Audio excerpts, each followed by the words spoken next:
Welcome back. And so the quest for stability in Nigeria's ivory towers continues, and the federal government, in pursuit of that quest, is appealing to the ASUU, the union, the university union, to shelve its planned action. Of course, the ultimatum issued to the federal government by ASUU is set to expire on Sunday. So joining us now for this conversation is the president of the Academic Staff Union of Universities, Professor Piwuna. Professor Chris Piwuna joins me right here in our Abuja studio. Thank you for coming on the program. Thank you very much. So the current administration resumed, of course, in 2023, May 2023. So negotiations, of course, have been ongoing following from the last administration because of the many strikes that we recall during the last administration. So the good place to start would be have some boxes on the list of ASUU being ticked following negotiations with officials of the current administration. And perhaps you want to enumerate the list for us and give us a sense of what ASUU's current demands are as updated. Thank you very much. Yes, we've been talking with this government. Some of the demands that we started with have been addressed. That's true. Number one, we have for long requested government to stop the proliferation of universities. Recently, they passed a law, a policy, a decision taken by the Federal Executive Council to place a moratorium on the establishment of new universities for 7 years. It's one thing that we've been asking for over the years, and we hope that state governments would also follow suit to ensure that that moratorium is observed at both the federal and state levels. There is another demand that we've made over time that has been met. It needs to be put in perspective. And that demand is the issue of our earned academic allowances. I heard the minister yesterday say they have done that and that the government should be commended for it. That's just one part of the story. The fact is that the 50 billion naira given to us, our members, as earned academic allowances was originally 103 billion naira. ASUU gave up half of that amount. Earned allowances for work done by our members. We gave up half of it and decided that to make progress, to take this matter of earned allowances out of our demands on a regular, perennial basis, we are ready to make a sacrifice of what is due to our members just to make peace. Government agreed to give us 50 billion out of that amount of money. We accepted. When it was time to, disburse the amount to our members, again, government appealed to us to take 20% out of what we had negotiated and agreed with them for our sister unions on campuses. Again, ASUU agreed to it. So it is just one part of the story. And you have all this documented? Of course. It's just part of, even the minister had admitted to it at previous statements that he had made and in the meetings we held with him. So it's not about government meeting our demands alone. That is true. But the union has also made enormous sacrifices to get to this point by giving up part of that money. On the issue of revitalization fund, 150 billion naira was agreed to.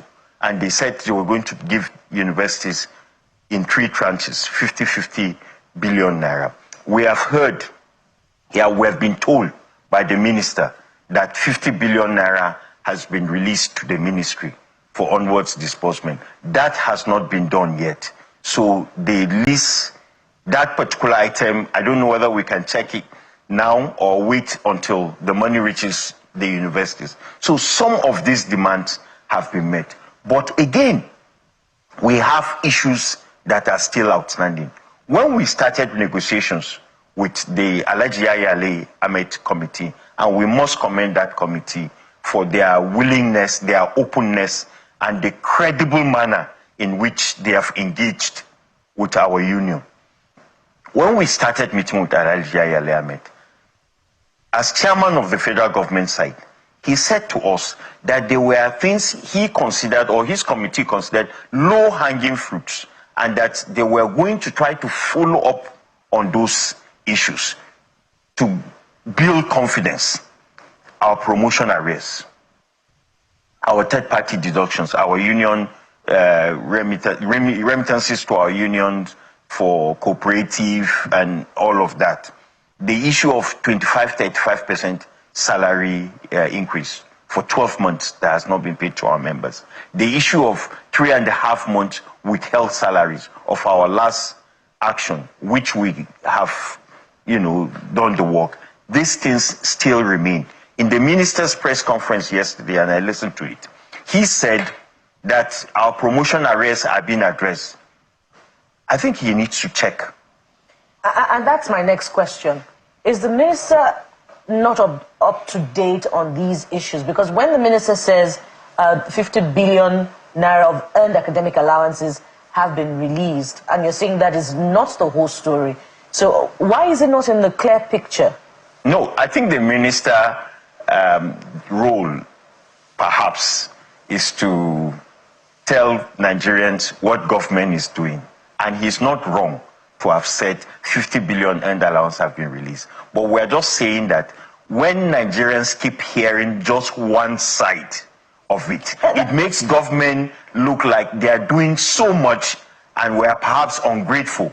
And I'm saying that we have made tremendous sacrifices to government on these issues. And so therefore, they cannot come out and just give their own side of the story. Nigerians need to know that this 50 billion or 40 billion naira they are talking about is actually as a result of a sacrifice, that our union made to ensure that we get to this point. Are you saying that will make the full story? Are you saying in not capturing the full story, the minister is speaking the side of government to make government look good? I'm not blaming him for that, but that's what he's doing. All right. In furtherance of your cause now, would you say that you've commended the Yaya Ahmed committee in its approach to negotiating with you, but when you also look at the big picture in your interactions with government officials of this administration, would you say that their disposition and interface with you is better compared to what was experienced in the last administration? And you recall the back and forth between the union and officials of the last administration. To be honest with you, there isn't any change. And I'll tell you, we had several meetings, sometimes very personal meetings, with Alhaji Malang Adamu when he was Minister for Education. I don't think we've had any relationship with a minister that is better than the type in terms of how often his access to us. We have not seen any minister in recent times that has given us as much access as Malang Adamu. In this administration, this particular minister has also made himself accessible to us, no doubt. Since he came into office, we've had at least 3 meetings with him. We've had several phone conversations. We have messages exchanged. We have written letters. He has responded to the letters. The problem we have with this government and this leadership in the Ministry of Education is that they are slow. They are slow in responding to our demands. They gave us 3 weeks. We went for a meeting in Sokoto, and at that time we were about to embark on a strike action. They gave us 3 weeks. We accepted the 3 weeks. We never heard a word from them until this 3 weeks elapsed. Not a word from them. Courtesy to even say, oh, gentlemen, we think we're running short. 3 weeks is around the corner. We are unable to meet with you on so date. Nothing until we threatened action. And yesterday, they are appealing to us. not to embark on an action. Our 2009 agreement that is being renegotiated, that the renegotiations have been on for 8 years, is still undone. We have not concluded on it. And 2 days to a strike action, 2 working days to a strike action, you come to appeal to us? I think the appeal has come a little too late. All right, I'm sure that there are explanations from government side, and we'll try to capture that, of course, in the coming days. But there are more questions for you coming from our Lagos studio. Over to you, Kayode. As it stands now, Prof, you're saying that that strike is still scheduled to begin from October the 13th. That's what I'm saying. Do you trust this government, Prof?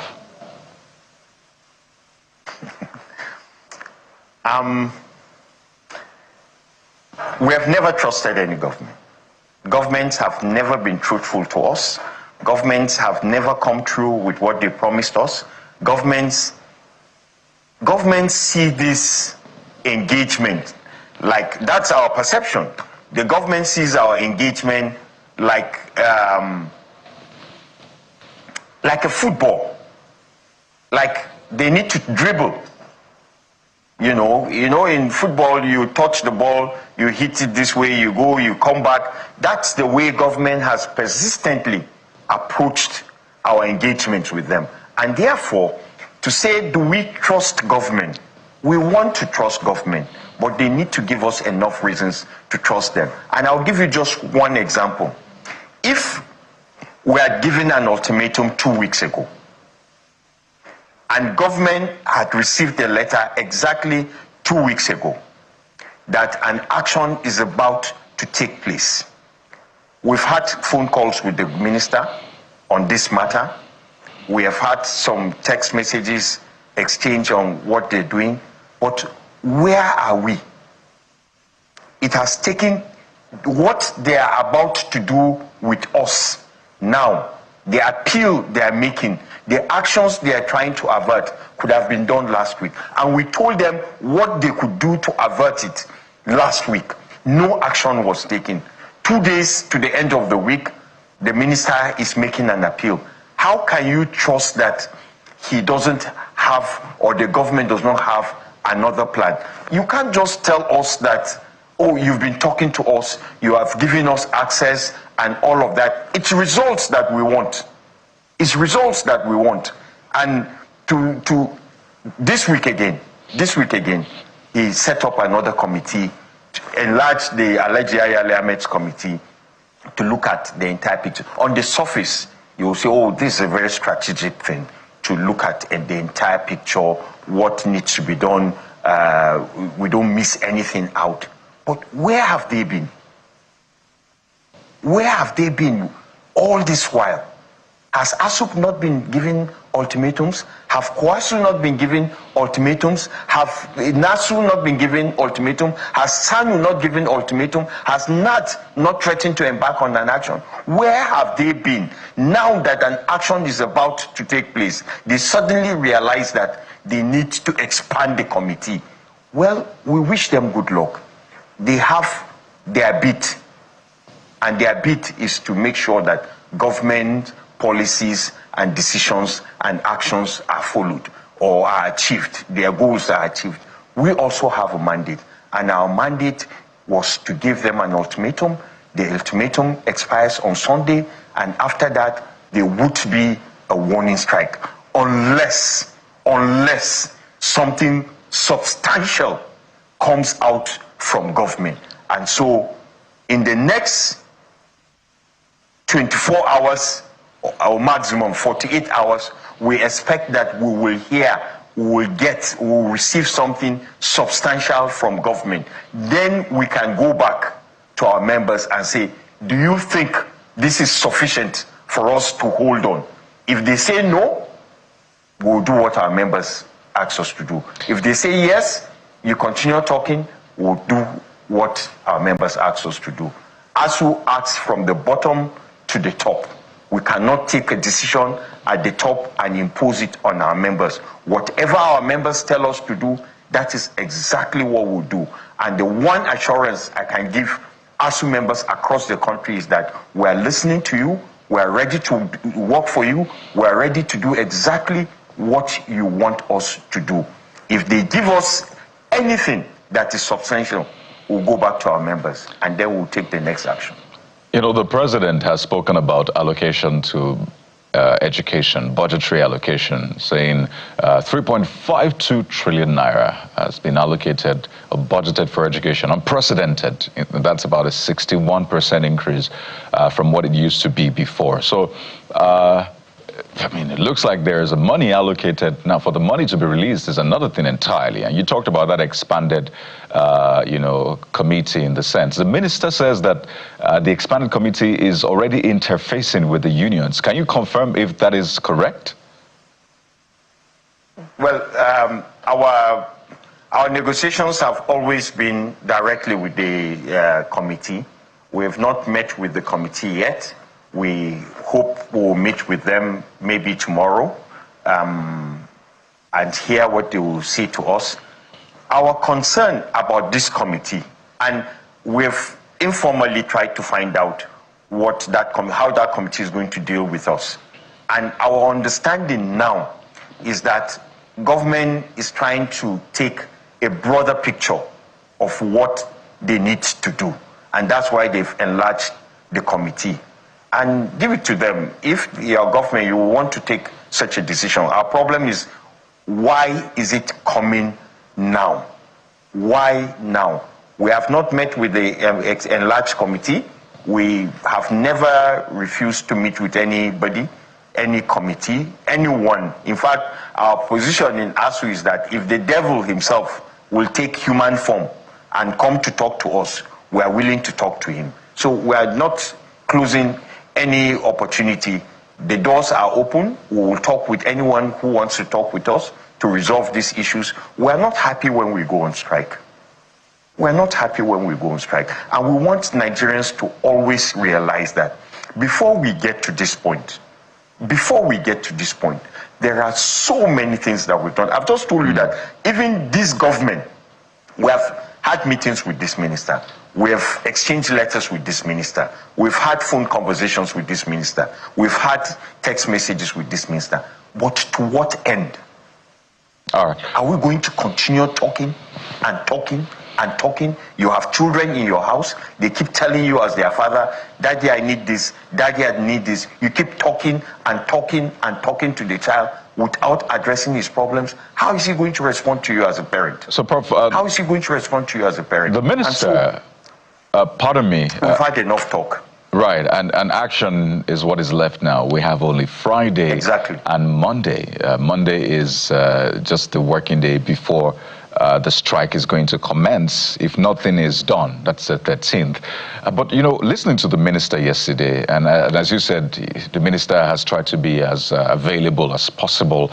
He said that having looked at all of the requests and demands from the unions at the universities, polytechnics, and even colleges of education, that 80% of those requests, according to the minister, are about the same. It says just 20% is sector specific. So what is your proposal? Because all of the unions, and you've mentioned, in fact, you named all the unions have one demand or the other. So if there were to be like a list of preference, which one should be attended to first? How would you advise government to go about it? Because it seems like he's saying, we have a lot of mouths to feed. How are we going to go about this? Every union wants one thing or the other from government. And they've said time and again that a lot of these things are not even our fault. They came way before us, some dating back to 2009. So what is your own advice to government in resolving this? Should it be union by union or address everything at the same time? Well, thank you very much for that question. And just before I respond to that question, you know, Nigerians have always said, the minister has always said, people, the press, everybody has always said to us, that is strike the only option that you have? Can't you try something? Can't you suggest something? And we've always told Nigerians that strike has always been our last option. In fact, to embark on a strike at a branch level, the procedures that a branch needs to fulfill it's a very tedious, cumbersome, and tiring process. So strike has never been the first option. But the question that I want to ask, or the comment I want to make in relation to this is, this argument that the minister has made, we have so many demands. There is SANU, there is NASU, there is COESU, there is ASUU, there are other sectors to attend to. This argument has been on forever. There is no minister in history that has not made that comment that the minister made yesterday. Why can't they think differently too? The way they say to us, why can't we think of something outside? Why can't they make a better argument? There's nothing the minister said yesterday that we did not hear from Professor Moman Tahir, that we did not hear from Malan Adamu for 8 years that he was minister, that we did not hear from Tunde Adediran, Professor Tunde Adediran. We have heard this argument over and over and over again. So why can't they also say something different to Nigerians? Make Nigerians realize that they are also thinking and trying to provide a solution to these problems. Having said that, what advice would we give government? We want government to treat every union, every association in the educational sector equitably. NASU's demand should be met. SANU's demand should be met. What NAT is saying must be looked at. In fact, we ASUU are not happy if any of these unions within the campuses are treated badly. We want everybody to be treated equitably. And so in treating everybody that way, they will certainly need to look at everybody's demand and bring it together. What I'm trying to say is that this path that they have taken is coming a little too late. When you have threatened action and have given time for discussions, we have given time for meetings, we have spent our resources too as a union to ensure that solutions are found, and you just ignore us, or you pretend you are listening to us, only for you not to take any action until things get to a head. It's not the solution. What government is doing, trying to look at the entire picture, is something that we think it's a good idea. But why do they always wait until it gets to this point? Having said that, we hope that our own demands in ASUU, particularly our renegotiated document that is with them, we will hear from them within the next 48 hours. It will be something that will be substantial, something that will be worthy for us to take back to our members and say, can we please consider this? Well, Prof, it's good to hear that, the way forward. It's good to hear that there's still a window. Of NASU. Right. Pardon me. It's good to hear that there's still a window to avert the strike. We have today, tomorrow, the weekend before Monday. So it's good to hear, and we hope that work is done. But I need you to speak to this point that is being raised by Nail Fund, because we're tracking the fees across a lot of state institutions. We're seeing hikes up to 1,000 in tuition fees, ASUU, Unimed, Ebonyi, Lautech, others. So it looks like these schools are thinking, well, we need to clearly fund education, right? So how do we do that? Let's hike the fares, and the tuitions rather. And what that means is a lot of students may not have access to education. So is this something you understand? Seeing that clearly education is not free in that sense, like it's not cheap. You have to pay the lecturers, you have to pay for equipment, structure, and the rest. So do you understand their position, or you think they could have done this a better way? Our position ab initio has been that what they call loans should have been grants to universities. But over time, government has seen education as a profit-making, a marketplace kind of thing. And so this loan thing is exactly in line with how their philosophy, their ideology on how to fund education is. They have decided to run it through Nail Fund. We have given them advice. They have the right to accept our advice or not. They have decided to go with it as a loan. We want it to succeed. We wish them the best. What the universities are doing in increasing charges is something that needs to be controlled. The Ministry of Education, under this administration, the earlier administration, when NELFON started, there were issues of every university charging whatever they wanted to charge. They gave reasons for what they want to charge. You pay to study medicine in the University of Jos, you pay 125,000 naira. You pay almost 400,000 naira in the same federal university somewhere. So there is need for harmonization if they want to harmonize it. And it is left for them to decide how they want to run NELFON. We are not part of NELFON. We have turned down their offer to make us board members in NELFON. So let them continue with what they are doing. If all we can say to them is that we wish them well, we hope it succeeds, we pray it succeeds, because they say it is for the interests of students and their future. We want Nigerian students to have a great future. We want them to complete their studies. If that works for them through NELFON, fine. But we still maintain that grants would have been the best way to manage these increases that you're talking about. Because if you decide that for first generation universities, this is what you do, second generation universities, this is what you give them, third generation, this is what you give them, specialized universities, this is what you give them. It harmonizes everything.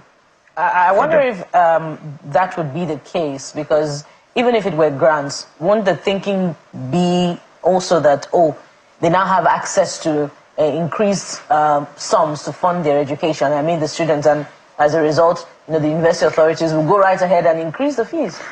If you look at this NELFON scholarship loan thing, government may be talking about the number of students that they have that have applied, the amount of money that they've paid.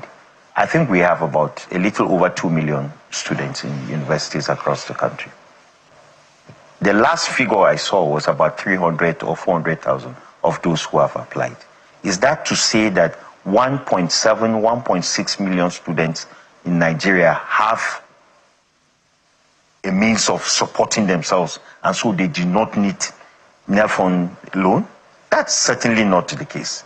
The point is that students are themselves afraid of taking loans. Students are afraid of how they will repay these loans. Students are not happy that their education cannot be supported by government unless they take a loan. So they need to look at these things. But when you oppose or say something different in this country, you look like a rival, like an adversary. And that's the way they see us when we talk about NELFON and what is happening in NELFON. Believe you me, we want the policies of government in education to succeed. We are not against them. And if they think it is loan that they want to give, good luck to them. If the students want the loan, good luck to them. But we've told Nigerians, it's in this country that ASUU told government that the path they were taking in privatizing and defunding public services after the SAP introduction in the 80s and all of that, we told them that that was not the path to take. Even late Professor Babs Fafunwa had said at that time that if you think education is expensive, try illiteracy. We have seen the outcome now with all the insecurity, all the dropout rates, and all the problems that we are facing in the society. So for us, we will always advise government. We are not in government. They must not take what we've said, but we will not fail to tell them what we think the solutions are. You make a fair argument. I'm just concerned for the population of students who have not resorted to this loan as a result of fear or any other circumstance that you have cited, and rather choose to continue to fund their university education the way they would rather they had been doing it prior to the loan, but now have to pay, the increased school fees regime. So that's my concern, and I hope that that is an ongoing conversation within the union. As we wind down now, the minister also spoke to, I wonder if he spoke to it earlier, to the release in tranches of 150 billion naira needs assessment fund. I'd like you to speak to this particular part of the negotiation against the backdrop of the state of universities, laboratories, lecture theatres, hostel facilities. What's the state of the ivory towers? If you know what the 220 billion naira President Goodluck Jonathan gave to universities after the 2013 strike, if you know how it has transformed our institutions, you will understand the need to release this money and in a timely fashion. We met with this government April this year. They promised us in April that the first 50 billion naira will be released in 6 weeks. This is October. It is not yet 6 weeks to this government. And it's not just this government. That's the way government works, unfortunately, in this country. And that's why most times, for me, I keep saying, don't blame the political heads of these institutions. The bureaucrats, they have been around for years. They are also responsible for these problems that we face in this country in terms of releases and all of that. This minister, if you hear him, he will tell you what he has done to get this 50 billion. It's not a corrupt way, no. The efforts, he will tell you the efforts he has made to get this 50 billion naira. And you sit down, listen to him, and you say to yourself, really? As a minister, you need to do all of this before you get the funds released for education? It tells you that education is not a priority to our leaders. Despite what they say, why would it be such a difficult thing for the Minister of Education of Nigeria to go through what he tells us he went through to get 50 billion naira released to universities? Why? It's not a priority to them. And it's not just about him, it's about the system that he operates in. And it needs to change if we're going to make progress. And we keep drawing attention of the Nigerian public to this kind of actions by government, by Office of the Accountant General, Ministry of Finance, all of them that are involved, Budget Office, all of them that are involved in the release of this money. If they make education a priority, we won't have to go through these things that we're going. It's good. If the 50 billion naira gets to universities, it will be nice. It will be very nice. It will change, it will improve the state of our universities. Whether it is in terms of manpower development, whether it's in terms of infrastructural development, refurbishing of laboratories. In fact, this 50 billion naira, the government has decided that it is meant not to start any new project, but to rehabilitate and strengthen the infrastructure that we have. But it's always a delay. And you've given us some serious food for thought, Professor Chris Piwuna, President, Academic Staff Union of Universities. Thank you for your time, and you have our best wishes as the negotiations continue. We hope we'll be reporting good news on Sunday night. I honestly pray so too. Thank you very much. Thank you for your time. When we return from this break, we'll be focusing on the environment, and we'll be talking with someone who is taking it as his responsibility to clean everywhere. You don't want to miss this one. Stay with us. We'll be right back.